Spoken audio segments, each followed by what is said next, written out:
Yon, alright, good day mga bossing. Meron tayong pahabol mga boss. So, from Valenzuela pa sila bossing. Tumawag sa atin mga boss kasi nawala yung aircon nila.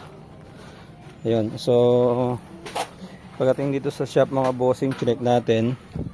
So, chinek natin tong yung magnetic clutch, walang hindi siya nagmamagnet.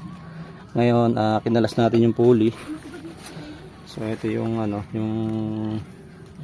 yung cover natin sa ibabaw. Ito yung yung pulley natin. Ngayon, pagkalas natin ng pulley, sumama yung magnetic clutch mga bossing. Ayan.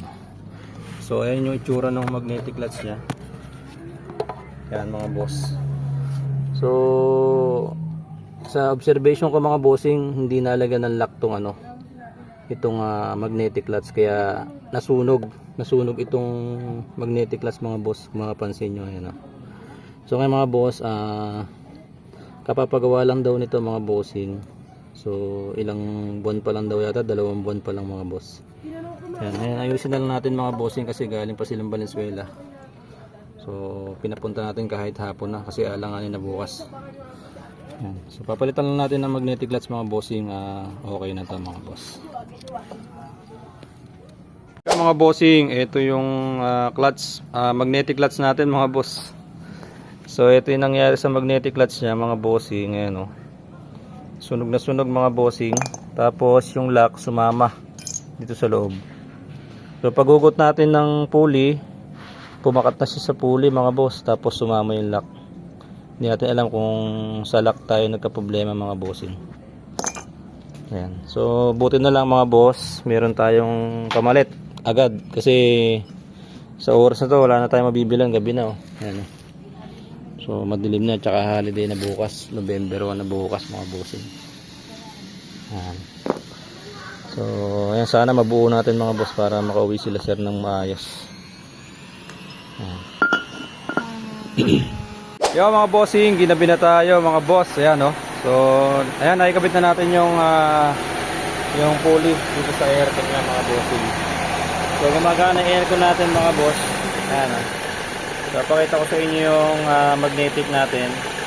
Pagka nag-engage yung aircon mga boss, iikot yan. Pakita ko sa inyo. Kaya yung pulley na yan mga bossing. Pagka nag-engage yung compressor, iikot yan mga boss.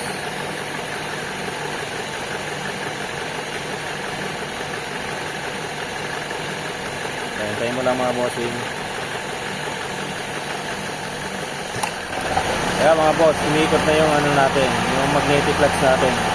So gumagana na yung compressor, yun, malamig na sa loob mga boss. Tapos yung isa pang problema nila bossing, kapag nag-aircon sila, bumabagsak yung minor mga bossing. So ngayon, okay na siya.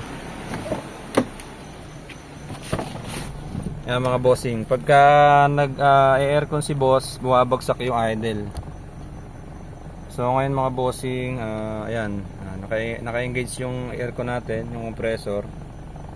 Naka-off siya mga boss. So tingnan natin kung magbabago yung niya, yung idle niya pagka nag-aircon. Pagka gumana yung compressor mga bossing. So ito yung isasadya sana ni bossing sa atin. Ang problema, nakisabay yung yung magnetic clutch. So ayan mga boss, nakakita nyo, tumaas yung idle natin. Ayan mga bossing, normal na yung idle ni boss. So okay na to mga bossing. Ayan, ipipix na lang natin yung wire na nilagay natin mga bossing. Ayan, yun, nag-engage yung compressor mga boss. So okay na siya. Yun, alright bossing, ito na yung final testing natin dito sa ginawa natin na Toyota GLI mga bossing. So kala ko Lancer pa din mga bossing ginagawa natin. So ito Toyota GLI mga boss. Problema yung yung compressor hindi gumagana, tapos yung idle up hindi gumagana mga boss. So ngayon try natin. Yan. So aircon natin mga bossing. Tingnan niyo yung idle natin mga boss kung tataas. Yan. So tumaas na mga boss yung idle natin.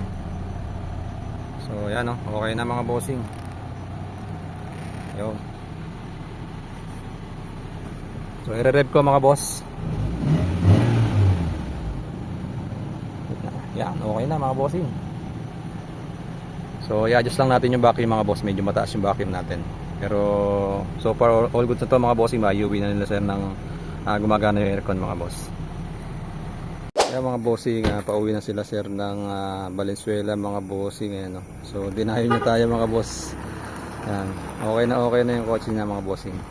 I'm the works, I'm the works, I'm the works. Tunog ng makina, amoy ng gasolina.